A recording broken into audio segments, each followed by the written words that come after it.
Hey guys, welcome back to episode 15 of Calculated Chaos. Today I'm here with Aimee Banks. Yeah. Aimee, can you introduce yourself? Hi, my name is Aimee Banks. I'm 17. I'm from Galway and I sing opera. Yeah, so fun fact, we actually recorded this podcast about 3 or 4 months ago, but on my end I ended up messing up the audio and it was unusable, so this is round 2 and thank you to Aimee for being so accommodating about re-recording this. So I suppose we'll start from where we met. So we met at Colossal Lurgan 2 years ago. Yeah, it was course to be 2017. Yeah. We met like the last night or something. Yeah, it was like the last couple of days. And then we met again on course to C 2018. Yeah. Yeah. And then obviously then I was kind of around Lurgan because they're one of our clients and you were doing course and then hopping in and out of course. Yeah. as I do, you know. Yeah. But yeah, because I still remember us meeting because like I don't remember meeting that many Galway people on course of B 2 years ago, or maybe I just didn't. Yeah, it was like me, you, my sister, and then I think there was Owen. Owen, yeah. Yeah. Was Owen? No, Owen wasn't a B 2 years ago, or I can't remember. There was a few people from Galway. He was in the league that year, but he was in. Yes, no, not. There was a different Owen. Oh, do you remember Owen Guyton, yeah. I think so. Yeah. In Cormac. Okay. I was in Cormac, his older brother. Yes, I was in his house. Yes, and Luke Keefney, shout out to Luke Keefney. Yeah, there was a few people anyway. Yeah. But anyway, I remember kind of registering that you were in Galway, that it kind of memorable, and then we all saw your performance. Then I remember for the talent show.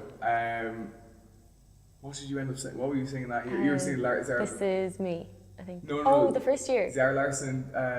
No, what were you singing? No, Time to Say Goodbye. And Fáinne Galan Night, I think. Yeah. Yes, that was it. Yeah. God, that was a while back. And I remember because you're not the tallest, right? So everyone was getting ready to listen. And I remember our house somehow ended up being the talent show. Was a bit of a joke, but. I remember you started performing and everyone just stopped what they were doing behind the scenes, and even the whole crowd. Just you have a very powerful voice. Thanks a million. Well, obviously that's what you do, and I don't think you don't flaunt it or anything. Because there was another girl, Leah Barneville, and she was from Britain Got Talent, and everyone knew about her. Yeah. But I think you turned a lot of heads that day. I remember Limo specifically going, "Holy shit!"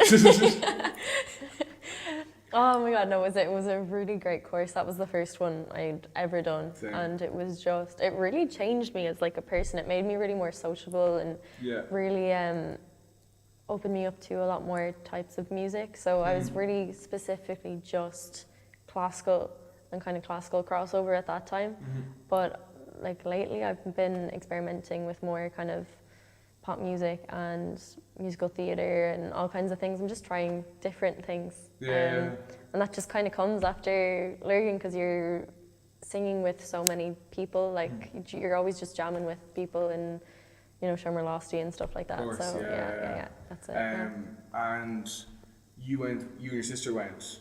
Anna, we did. And was there anyone else you knew there, or was it just the two of you that went? Me and Anna just went the first year. She's my twin sister, so we weren't actually that close before we went, and then afterwards we got really close afterwards. Oh yeah. So, it kind of because we were in the same house, we knew no one. We were just kind of on our own in a place we didn't know. So it was just really good in that sense, and then I've made some great friends over the years as well. So absolutely. Like, if Lurgan hadn't happened, we would have never met each other. Exactly. Like that, and so many more people. Because I went by myself that year, so like, I knew absolutely nobody. I did that the second year then, because they called me and they were looking for a Kinnera for course A. Yeah, last year. Yeah. And I said I'd do it because I wasn't doing anything. I had nothing to do all summer, so I was like, might as well go a month early. So I did that course A. Went by myself, knew no one, but it was a big step for me because I normally have Anna there for new things. I'm never by myself. Of course. So it was kind of a big step for me, just going by myself, doing something by myself completely. So it was a great course. Then I did course A, course B as a Kinnera then again, and then C. I was back as a Kiltor. So yeah, I remember that. And then you did This Is Me last year. I did. That was your main song. That did really well as well. That was a big performance. Oh my God, it was incredible. It's just... Sorry, did you sing that at Felicity, didn't you? I did, yes. Yeah. Oh God, Felicity was class. It was, it's just a really great experience that you get to do these things. You get to work with professional videographers. You get to work with professional, you know, lighting, all this kind of stuff. And you wouldn't normally get this opportunity anywhere else. Like, it's just unheard of anywhere else. So when I was looking at things to do, Lurgan was the only thing that had music as a specific kind of thing that you could do if you were like a singer or a musician, and you got to work with sound engineers and everything. So it was just, it's really, really great. Yeah. Great thing to do. So especially when you're into music. Even if you're not into music, like there's so much more for everyone else. Because I think that is the stigma that like if you go to Lurgan, you're a musician or a singer. Yeah. But it's just not that. Like I can't sing or really play music. And I had a great time. But you still enjoy it. Like, yeah, exactly. Like I went, like I said, 2 years ago, last year, and then I was in and out. I think went a couple of trips then this year. And I don't know, just great memories and just people you've met that you run into them everywhere as well. I know a longitude amount of people from oh God, I'd say so. Lurgan and Ranita, and then see the picture from Electric Picnic, and even just randomly in Dublin. Lily Kenny did last day, just randomly in Dublin. Oh my God, yeah. But yeah, no, I definitely think that it is kind of scary going by yourself on the first time, but then you're kind of just forced just to meet new people. Yeah, and that's like literally, it's the best thing that you can do, like going by yourself. Because I know people who've gone with their friends, they stick with their friends, they don't try and talk to anyone else outside, and it's just, that's not how you meet like new people. So when you don't know just have to really oh God, you just have to really go out of your comfort zone. An underlying message of this channel. That wasn't a plug, but also I know one friend group, and I won't say who, but they were two went together, and one friend just being so dry and so down about it, and the other person just wanted to enjoy themselves. The negative friend ended up leaving, and the other friend was so happy she left. I don't think they were friends after Lurgan. Oh God, but make or break. But she ended up coming. The girl that enjoyed it, she came back again this year, and she's working with the Kunstler and everything like. I'll say who it is after. But I remember it ended up on the first day I was a kinder and they were both school arrest, so I ended up going up and kind of just making conversation because first few days people are very closed off. Like whispering this and the other, but I've only got great memories from Lurgan. I definitely would advise anyone else. Actually, this year at Felicity, one girl came up to me and she went, I was between going to Closh Ishka and Closh Lurgan, and I looked up on YouTube Closh Lurgan, watched your video, and I went to Lurgan because of it. So like, it's an amazing video. So Michal, I want my commission. But it Felicity even again this year we were working at it and it was mad, like just even like the work Hannah put in behind the scenes with the dancing and everything. Oh my God, it was amazing this year. Yeah, it really was. What's the one? Is it Chris O'Shea? Chris O'Shea. His video was It was amazing. It just came out the last day. And obviously your twin sister Anna had Senorita, which is a very well produced video. Oh my God, it's got over I think 50,000 views now. Which is crazy. I'm like, oh my God, it's so great for her. Honestly, I'm so happy that she got it. No, absolutely. I didn't even know Anna sung before that. Like no one really knew. Because the first year we were here, she went into the audition, but she messed it up. And nothing came of it. Last year she couldn't go because she was working. And then this year she's like, feck it, I'll do it. And she got it. And she's an amazing singer. Like, it's just mental. Like, she actually performed with me last night. I was singing at the concert in Bushy Park, and we performed last night together. So that was nice. Was the first time performing together? No, we were actually singing. We did TG Cahir, a show on TG Cahir called Reltach Squelta. Oh wow. It means stars and like relations or whatever. And we heard about it and we said we'd give it a go. And we said we'd give it a go, and oh jeez, I'm all over the place. But we said we'd give it a go, and it was great. We did The Prayer by normally sung by Celine Dion and Andrea Bocelli, and then we got into the second round and we sang Barcelona by Freddie Mercury and Monstraccavelli, which I also didn't learn. I remember that last year. And it was a great experience. Sadly, we didn't get into the final, but it was just kind of a good step to go in, because that was the first time we kind of ever did something together. So Yeah, of course. Yeah. Right, it must be so nice as you performing together. It's like Yeah, no, it's really good. Yeah. No, but yeah, no, I've done a lot of performing over the last few years, and I've had some amazing opportunities. Like when I was 13, I got selected to be the Irish candidate to perform at the Junior Eurovision in Bulgaria. Wow. That was 2015, I think. No, yeah, I was 13 at the time. And then and then that Christmas, so the Eurovision was on in November, and then that December I had won an international competition called the American Prodigy, and that led me to sing in Carnegie Hall in New York. So that was an incredible year. And then from singing at this was like an event in the Merrick actually. I met this lady and she brought me over to Boston, where I managed to have a audition with with a big orchestra, which it went well. I was quite young. I was only 14 at that time. But I had my solo concert in the Norman Rockwell Museum in Boston, and then I had another concert in the Whitney Arts Centre over there as well, which was incredible. So yeah, from there it's just kind of gone amazing. I debuted in my first opera in 2016. I was 14. It was Roger Doyle's opera, Heresy. He was one of the first composers ever to write an electronic opera, which was produced on stage. So it went amazing. It was a really incredible experience, and to say that I was able to debut in an opera at 14 is just still amazing. So I'm very thankful for all the opportunities I've had. And did the Junior Eurovision kickstart a lot of this stuff? Is that, or? It did, yes. And I have to say, Lurgan, the video that I did in Lurgan, This Is Me, has kickstarted a lot of things as well. Really? So, yeah. It generated leads? It did, yeah. So people found you through that video? Yeah, they and did. Then Like, I performed at Pendulum Summit. It was a big conference in Dublin. Speakers like Colin Farrell, John Cleese, Boris Johnson were all talking at it. I actually met Boris Johnson and John Cleese. Wow. John Cleese he was so nice. He's very funny.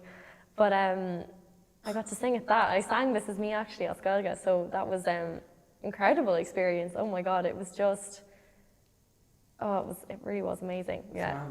I didn't realise, because you know sometimes they put your name in the title or they don't put your name, so or they always put in the description. I never always check, but I didn't realise people got leads off of those videos, because I know they do. Some get so viral. I have my own website, amybanks.net. So it's check it out.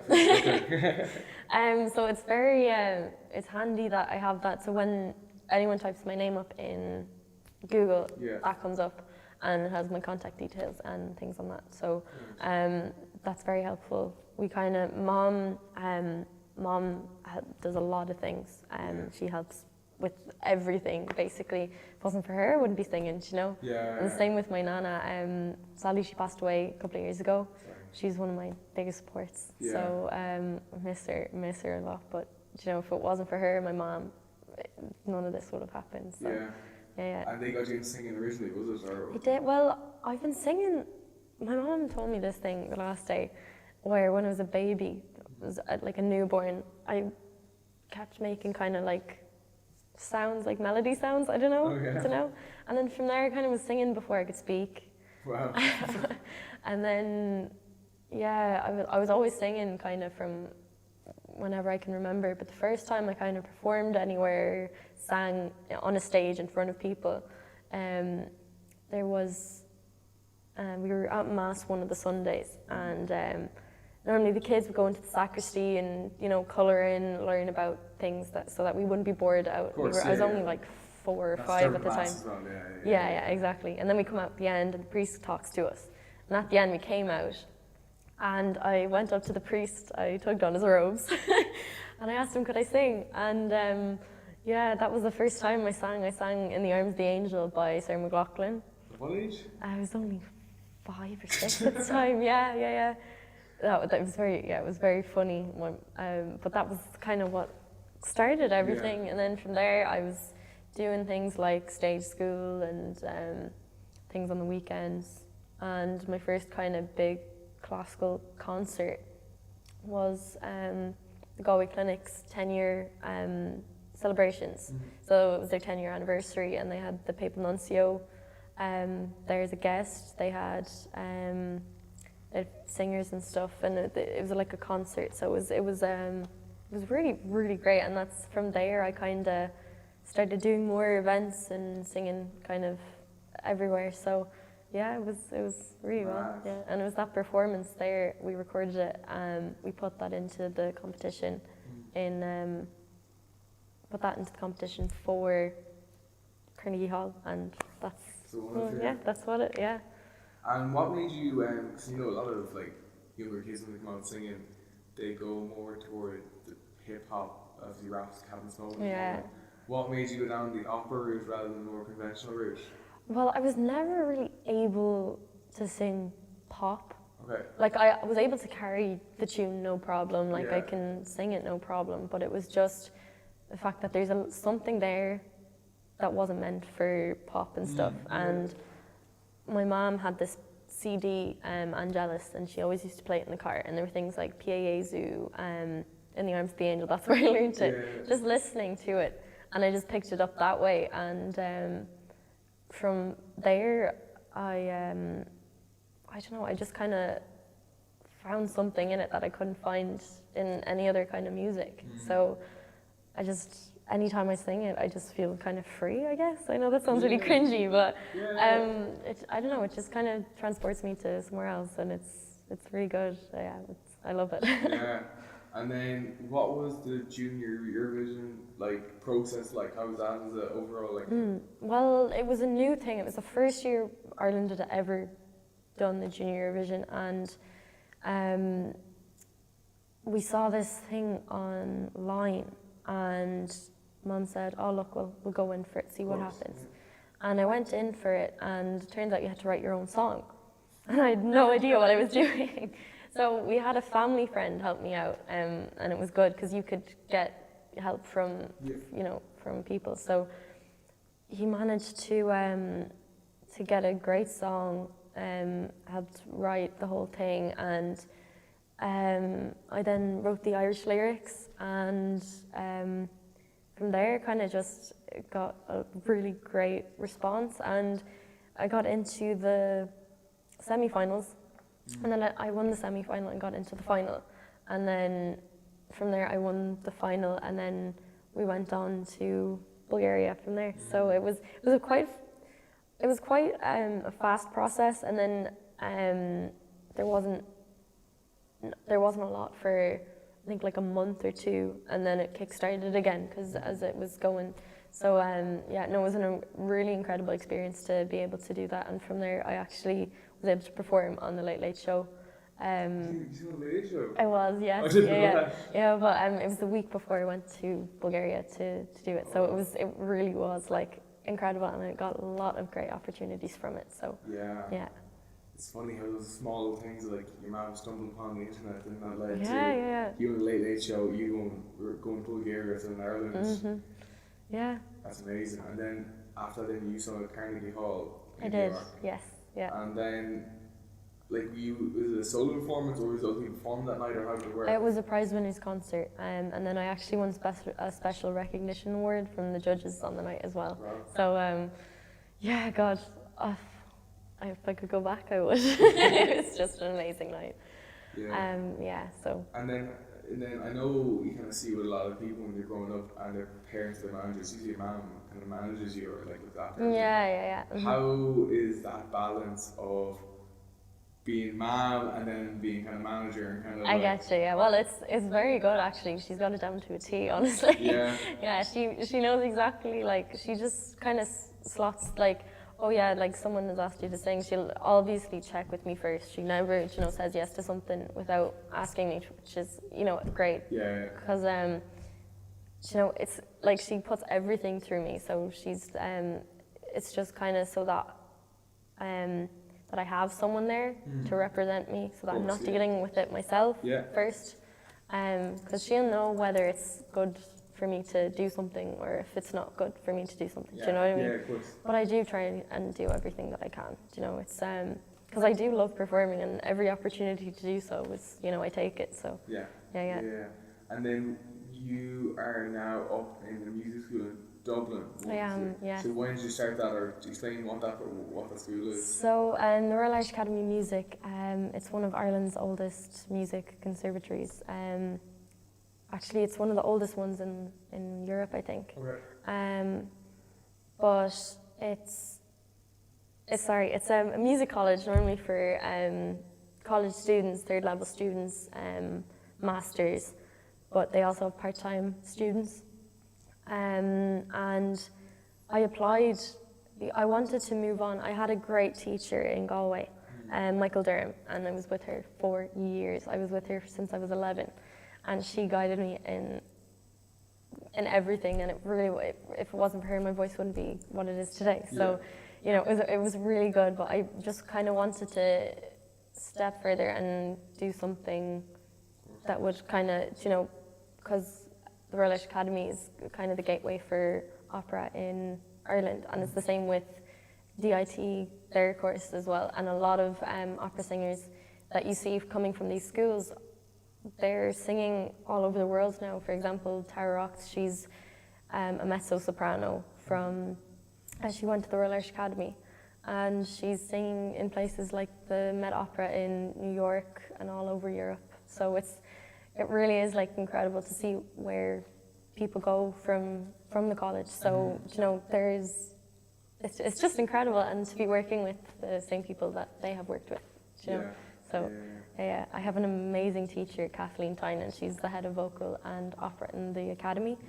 Very lucky to have her, and yeah, she's an incredible teacher, and she's really helped me in the last couple of years to get to where I am at the minute. So. And when did you start going there?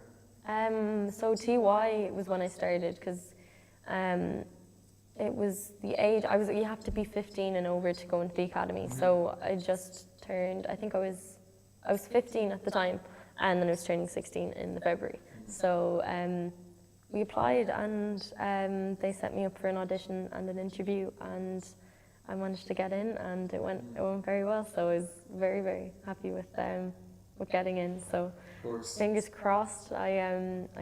Hopefully I'm doing my bachelor's of performance there after school. So full time. Yeah, fingers crossed. We'll see how it goes. Yeah, of course. And to get in there, is it more an interviews? Obviously, you've one step in because you're already a part-time student there, but after leaving there, do you need a certain amount of points, or can you just do? I don't think it's the points. You don't need points to get in. You have to have this. You have to, because it's an associate school of Trinity College, so you're kind of doing the degree through Trinity, but you're in the Royal Irish Academy of Music. And you have to get the same matriculation requirements as Trinity to be eligible for the course. And then from there you have to do a theory test and an audition and an interview. So that's really the process, and I'll be doing it this year. So I have to start to do my application and stuff now in the next couple of months. So I suppose it's a little bit easier because you're a part-time student there.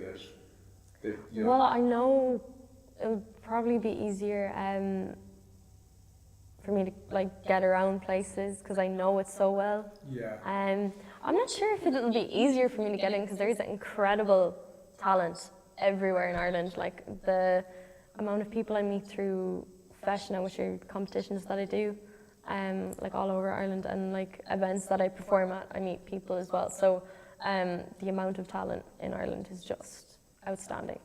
So it's definitely not going to be easy, you know. Yeah. And then, so you're going up once a week to Dublin at the moment? So I do, yeah. So you 4 days a week and going, leaving cert, yeah. And you do 1 day a week up there. That's it, yeah. How is that balance going? Because you did it your 5th year as well. It's actually okay. Last year I dropped down to do 3 past subjects just because I'm not worried about the points. If I get a good leaving cert, I'll be happy, you know. But it's not something that I'm pressured about. It's not something that I'm stressed about. I'm doing 3 past subjects just to kind of take that bit of pressure off, to stop getting, you know, having the pressure to do the work, having the pressure to, you know, there's no point. Workload-wise between there is, because like I have friends doing English and I'm doing past English and I did they too. have to yeah, no, it's so much work. They have to write like essays Passing every is so night easy. and it's just like, so much easier. Yeah. So no, it's definitely worth it, you know, not putting stress on, but it's not that I'm stressed at all. Yeah. Like I'm just kind of taking it easy and seeing how it goes. Yeah. Which classes are you doing? I'm doing math, English and French. Okay. Yeah. English is a good one because, like, to be honest, I walked into my mock and I got like an O2 and I didn't even look at any of them before. Yeah. No, it's handy enough because I love English, like, but it's just the workload for leaving cert is crazy. It's really time consuming. Like, for up until halfway through 6th year, I was doing higher level English. Yeah. I got a terrible teacher. I had a phenomenal teacher in 5th year, which did quite well. It's getting like H3, it's going well. Fair play, And then teacher on maternity, got a terrible teacher, and I was like, I didn't need that many points. I was like, I was doing 7 higher level, and I was like, okay, I'm gonna drop 1. I think that and French. And I dropped that because the teacher was horrendous. Yeah, I get you. And French isn't a terrible paper because I did for Lurgan last year. I went and did a French course for 3 weeks. Oh, fair play. So I was living in St Mary's. Oh, I've heard about that one. Yeah. ELC, which is great fun as well. Like very similar to ELC, except you do 3 to 4 hours of theory in class in the morning, which was very intense. But half of the activities are actually better there. Like they put like way more time. Like there's like that's good. Like, you know, like Course D, they do like Take Me Out and stuff. Like, they do that there. They do speed date and stuff. So like, good. Because everyone's like, I think most people are kind of, it's like a senior course and a junior course. So everyone's kind of 4th, 5th, and 6th year. So whereas in Lurgan, you're kind of from all over the place. Literally from like 2nd years all to 6th years. Yeah. So you have to be very careful with all that sort of crap. So so. I definitely agree that like not having to do, especially for you, like taking the stress off yourself is the right way to go because. Like it's grand, but it's just kind of, you know, I'm not really academic. You know, I'm like I wouldn't be. I don't like the curriculum in school. I have to say I don't like it. It's terrible. But like other things I'd be interested in, I'd read up about them outside of school. Like I love reading and stuff like that. So it's not because I'm not, you know. Yeah, you're not telling school to fuck off, but you're deciding, you're looking at your priorities. Yeah, that's it. So like you're choosing. Like music is my priority. It's not like, you know, that math or French is gonna. Well, French. You do sing. That's why you do sing in French. Yeah. How many what languages do you sing in? I sing in 10 languages. Yeah. No, it's what language? Right. So there's Irish, English. French. German, Italian, Latin, Norwegian, Spanish, and then Japanese and Korean. Yeah, you sung in all those languages. Yeah. And is that like song specific? So when you're learning a song that you like you have to just speak it through that language, or what's the circumstance? It's not too bad with Italian, French, and German. I've done a lot of those. English is fine. Irish is fine. You're fluent in Irish. Yeah. But those 3, they're quite similar to one another. So a lot of the meanings are the same. So if you see something that's similar in French, German, and Italian, it might be the same word. Like it's weird. They have a lot of things that are connected. Yeah. Like French is grand because I do it in school, but I do need to focus on pronunciation. Italian is handy because I've been doing it for years. I've been singing in Italian since I was 10, so it's handy. And then was it the other one? German. I've done a lot of German in the last year. I've really focused specifically on German this year. So I've done most of my songs this year were in German. So I'm kind of doing that every year. I'm focusing on the one thing that is hard for me, because German was very hard for me. I couldn't get the pronunciation at all because there's very little tricky things. Same with French. French is very tricky to sing in. Italian, I find Italian okay to sing in. It's quite easy for me, but I still have to work on pronunciation and things like that. So it's a big thing in opera that you have to have your pronunciation right. You have to have your technique right. You have to have you have to be. It's very technical. No, I've had great teachers, so I don't have to worry about technique. Well, I still have to worry about it, but like they've guided me in such a way that's very, very good. So they kind of, I have good ground things. Yeah, so, you put the groundwork in, so it's now easier when you go and doing that. Yeah. And when you're singing all the different languages, do you always understand what you're saying? Do you ensure that you understand what you're saying, or? Well, you have to know what you're singing. Yeah. Like, if it's kind of, you're like telling a story when you're singing. Especially in opera, it's about telling the story. You're singing, you're a character. So, for example, one of the songs that I'm singing at the minute, it's called Meine Lippen, sie küssen so heiß. Okay. That was written by Lahar, and it's from an operetta. It's not really from an opera. They're kind of like a musical. They're lighter than an opera, because opera can be quite heavy, tragedy-wise. Yeah. Like another song I'm singing, Saltro che lacrime. It's from La Clemenza di Tito by Mozart, and that's quite a heavy opera. It's sang by Servilia. She's singing this song to Vitellia, and basically Vitellia is trying to mess with her brother, Servilia, Servilia's brother. But all this kind of stuff happens. It's very, very dramatic, and in the end, it turns out okay. But there was a lot running up to the end, and it's a good story. It's very, but it's very good. Like the Lahar, I've sang a couple of his songs. Vilia is one of them.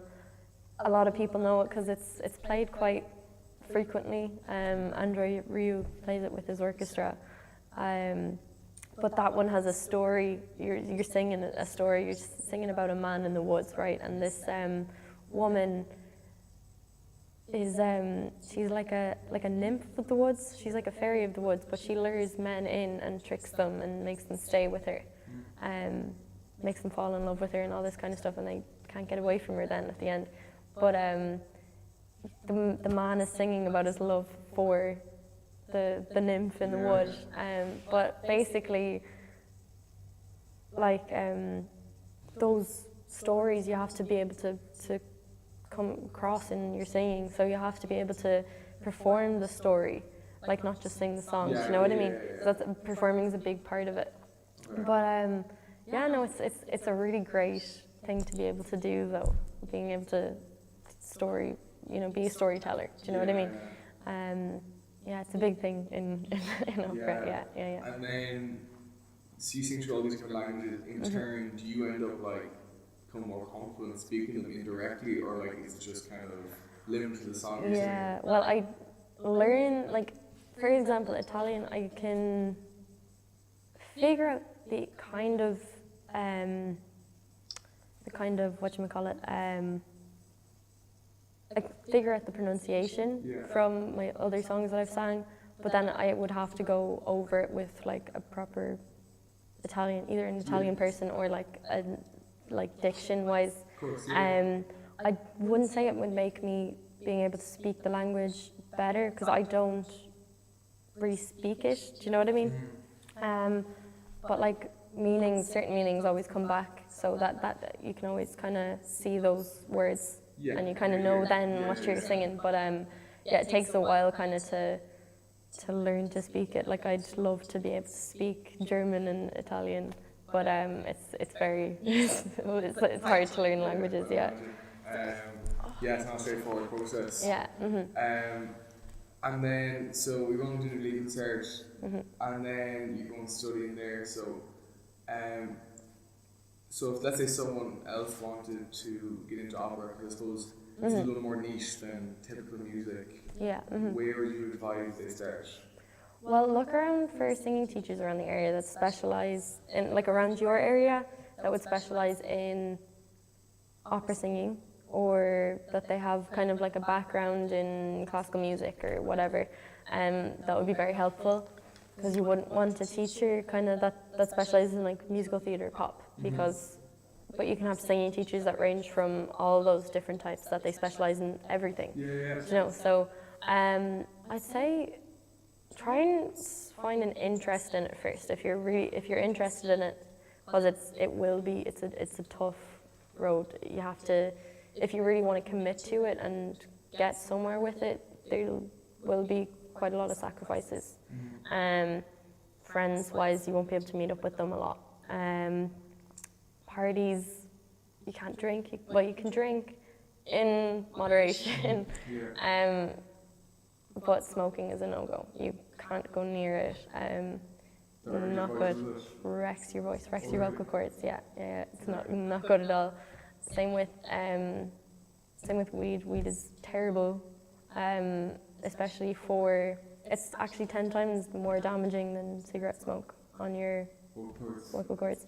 So you have to be very, very careful. So rappers smoking and singers don't. Yeah, like some people do, and it says it doesn't affect them, but then there's studies that show that it's not good at all. So it's really up to you, you know, it's your own choice. But yeah, like you just have to commit to it. It's tough, I'm not gonna lie, but it's worth it in the end for the satisfaction of getting to perform in front of people and getting paid to do what you love, you know. That's what I think most people bring on the podcast. That's literally what they're trying to do, is they're trying to pave their own way and sacrifice now. Yeah. And obviously get paid to do what you love down the line. Yeah, you know, James exactly. Power, he's 18, never drank. Still alcohol, he's an athlete, and he can't go out late because he has to get up early for training and stuff. No, fair play to him, Yeah, and like that's not easy. No, it's not at all. So like especially being an athlete's a lot tougher because of your sleep schedule. As in, like, you know, singer obviously you need your recovery sleep, whatever. But you know, at 6 a.m. going for your sprints in the morning. Like, no, I get you, yeah.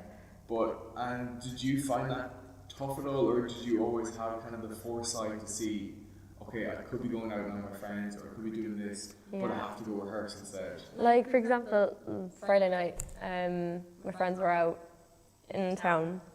I couldn't go out. I decided to stay home. First because I was wrecked after the first week of school, but also because I had a concert. Actually had a concert the next day, so I was like, there's no way I'm going out. Because the thing is, with drink, you get so dehydrated, and you need to be hydrated. You need to be drinking water 24/7. You have to be on the ball about what you're putting into your body. Like, you can't be eating chocolate or having really salty things before you sing. So you have to be very, very careful. You have to stay hydrated, like drink a lot of water. You just have to be careful, but make sure that you have enough sugar so that you're not gonna have like a low. Do you know what I mean? Yeah, because that can happen during long days of recording or long days of like just performing, like doing concerts or at events. You have to be sure that you have the right sustenance and, you know, that will get you through that's it. So you the performance, you hit a low. And normally before performances, before like a long day or like I probably like eat a steak or something like that just to sustain me through the day, because it really helps. You won't be as hungry then through the day. You won't be picking up things, you know. You just have to be really careful because you do use up a lot of energy singing. Like, my teachers told me this numerous times, but it's like singers are athletes. You're doing workouts the whole time when you're singing, because the way that you're breathing, like I can finish songs out of breath. Like afterwards I can be like, it takes me a while to get back because it's very tough. Like especially the really hard songs, you can be left kind of like, whoa, like afterwards. So, but it is a great challenge, and I love that about it. So it just takes a while to get used to it, really. But like Celine Byrne, she's one of Ireland's biggest opera singers at the moment. She's singing everywhere. She's singing from Bord Gáis. She sang all over the world, and from that she only realized she could sing at 19. And she was one of the, like, it was just, it's quite unheard of to hear a person go and only realizing that they could sing that late and become such a success story as her. Like, it's just incredible to see. I'm only 18. Go for it. No, I wrote that off many years ago. But that's really interesting. And then I suppose you're saying you get the bachelor's, so that's 3 or 4 years? 4 years. 4 years. So then, like, you want to be a full-time singer then? There's nothing else that would really... Well, the thing is, you have to do your 4 years. Yeah. And then most opera houses or opera companies won't look at you until you have your master's done. Okay. Yeah, so you have to have those, another 2 years. So you have to have that done. And if you can get into a young artist program. Okay. And young artist programs are things that opera companies set up or opera houses set up so that young people can perform in roles, some main roles, some supporting roles, but they get this and they get paid for the thing. You're like a resident in the, you're not a resident, you're not staying there, but you're like staying in the opera house, you're singing, you're part of most productions there. Irish National Opera did their first one last year, and those singers have now performed all over Ireland. Very, very successful. They're still performing in concerts all over the place, National Concert Hall, all sorts of stuff. So it's great to see, those things working out for people. So, of course, yeah. And then, I suppose one thing that sticks with a lot of people when they be public speaking, when they be singing in public, the crowds. How do you handle that? Have you always found it okay? Have you struggled to build up, or how do you find that? Well, one thing I do struggle with is the speaking side of it. Yeah. So when you're singing, you kind of have to be able to present yourself.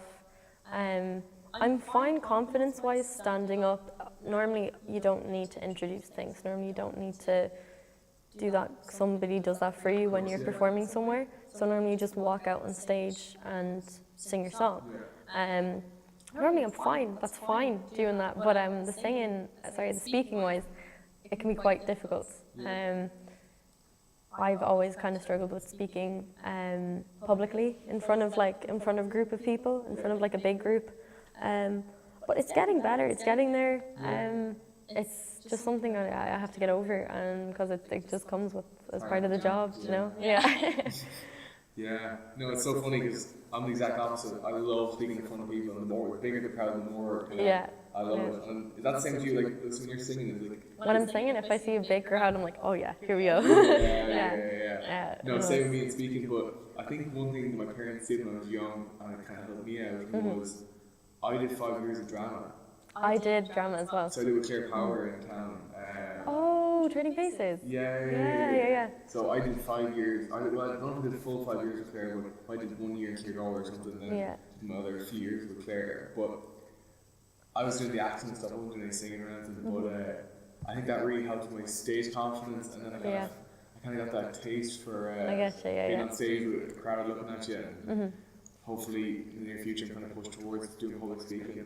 It's one gig I'm so close to getting in October, but I can't announce until I actually have it locked down. But that's so funny. Like some people are terrified of getting up on stage.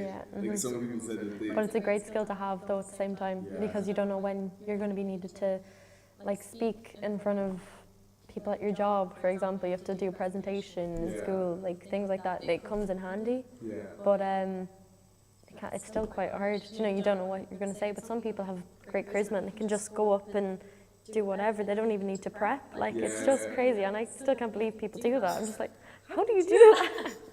I just talk to myself beforehand before I go up. I'll be like, okay, these are the points that you're going to say. This is what you're going to do. Mom's great for telling me, how to. She's great. She does presentations all the time. She's great at public speaking. I'm terrible, so she's giving me points. So that's very handy as well. So, And did you do much presentations in school, at secondary school? Not really, no, not at all. I did one for my junior cert, the new cycle, the junior cert. We did the English, and we had to do something that you liked, and God, didn't go well. It was okay, it wasn't the worst, do you know what I mean? But I got there in the end, but it's just kind of nerve-wracking in front of your own peers. That's so much worse. Same for singing, I'm terrified of singing in front of my peers. But whereas if I have not really terrified, but I sing in front of them, in school and stuff, but it feels weird, because you're like, oh God, But with Like if I go into a theater and see people like people, I'm fine with that. Like I don't care.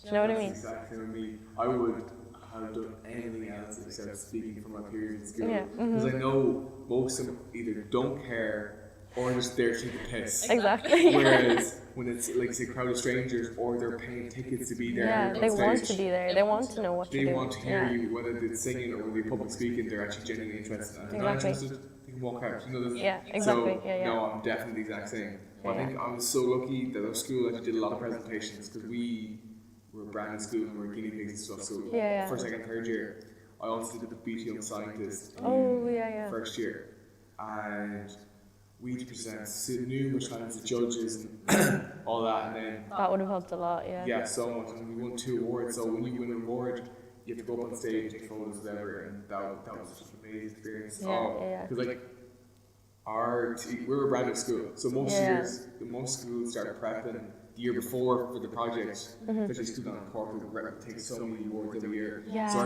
So our teacher was said to us the day of the awards, she's like, "Here, you did a great job. You worked your butts off. But don't expect any awards, you know."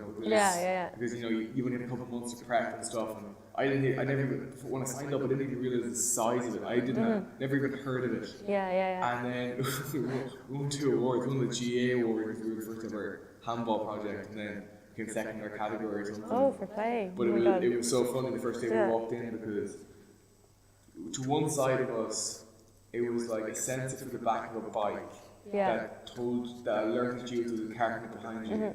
The other side, they made a virtual reality of the school, so you could do a full walk. Oh my god! School, right? Yeah. We come in. We came in with a black bin bag with a piece of wood and we recreated the handball court. And we had some lasers and stuff that we got from science and we were like, oh, we're so fringe. Like we were like, we have absolutely no chance of getting anything, but we ended up finding out. Fair play. No, that was mad. And also like I got chances through the school. I was like a Microsoft ambassador, so I spoke on stage in front of teachers and stuff. But I've been very fortunate in the other chances, and I think that if it wasn't for the school, I wouldn't have found out I love public speaking and I wanted to do that. And if you're looking for a public speaker, an inspirational public speaker, feel free to my email will be down below. But but again, it's slowly but surely. Like the bigger my brand builds, the bigger the company gets, the more opportunities. So 18, 17, you're 17 right now. But it's great to know that you want to do that and that you've set this up at your age. It's just, you know, it's really good. No, like I was so lucky because like for some of the reasons since I was young, I always wanted to get into business. Just I knew that there was no question. Didn't know how I was going to get into business, didn't know what business was going to be, but I knew I was going to be in it. And then so YouTube, and I didn't realize that's like YouTube. That was going to be knock-on effect of getting my business, and then in turn get so many opportunities off it as well, clients and everything. But it's funny, like I can't really resonate with the whole thing of signing up for the Junior Eurovision, thinking Carnegie Hall, and end up in a place where you're going to meet someone and go to Boston. Same thing happened to us. Like we met someone perfect, helped us get a contact. We ended up in like it's amazing. It's just like a knock-on effect. Like it's when you put yourself in the right places and actually show up. And not be afraid to talk to people. Like. Exactly. Yeah, that's how you make contact. You have to be able to speak to people. But also a good thing to be able to know is that how to speak to someone that you wouldn't know. And I also sang in Doonbeg at Trump's Hotel. They have the big golf course there. It was really cool. There was an event there, and I got to sing at that as well, which is, you know, it's incredible from what things, what things come from different things. So that's one more question, kind of before we wrap up. More kind of selfishly, but how do you try and use your online brands? Obviously, you're present on YouTube, but don't really post too often. Yeah, like I post as much as I can, because as like a classical singer, I don't want to be putting up things as I have them. Do you know what I mean? It's like if I put up something, it has to be perfect. Like I'm a bit of a perfectionist when it comes to my singing. Anything else, not really. I'm fine. But with singing, it has to be perfect. If there's bum note in it and everything else is fine, I still won't put it up. Do you know what I mean? Like everything, like your voice is very. You don't know how it's gonna be. Do you know what I mean? Like one day to the next, it can be different how you're dealing with it, because you can have a cold, you can wake up with a cold, you can wake up with like a sore throat. It really just depends, because it's your body. You know, you don't know what's going to happen. Yeah. But basically with my online presence, like you just have to. I have a Facebook page, Aimee Banks Music. Yeah, link down below. I have my Instagram. It's more of my personal Instagram, you know, but I post things on there about my music and stuff. And then I have a Twitter account. I have a website, and then I also that's really it, I think. Yeah, and YouTube. I'll link down below from the but yeah, no, I want to post more, but it's really just the fact of having the opportunities to sing and record them, and record them well. Because mostly it's just mobile uploads. I don't really have. We have a camera at home, but it's just one for pictures. It's not really one for recording. So, it's definitely something that I want to make better. My YouTube channel, I really want to expand it a bit more and kind of get more content up, because I can post things and then there won't be another post for another 3 or 4 months. So I kind of want to get that a bit better. But I post a lot on Facebook and Twitter. And on my Instagram I post things sometimes, but most of my singing stuff is on my Facebook page. So, yeah, that's it. So if any upcoming gigs do you want to come and check you out and see you live? I actually don't. At the minute I can't think of many, but I do know that there will be some down the road. Christmas time is usually busy. That's it. If you have a look on my Facebook page or my Twitter or maybe my Instagram, there is going to be updates on there anyway. So perfect. They'll all be linked down below as well. Thank you. Thank you very much for recording this. Not again, I'm sorry for messing up the first one, but I think this is a great conversation. Great. I hope you all enjoyed it as well. If you did, comment down below which parts you enjoyed. Subscribe if you haven't already, and go follow Aimee to keep for updates. And we will see you next week. Good night, Relive.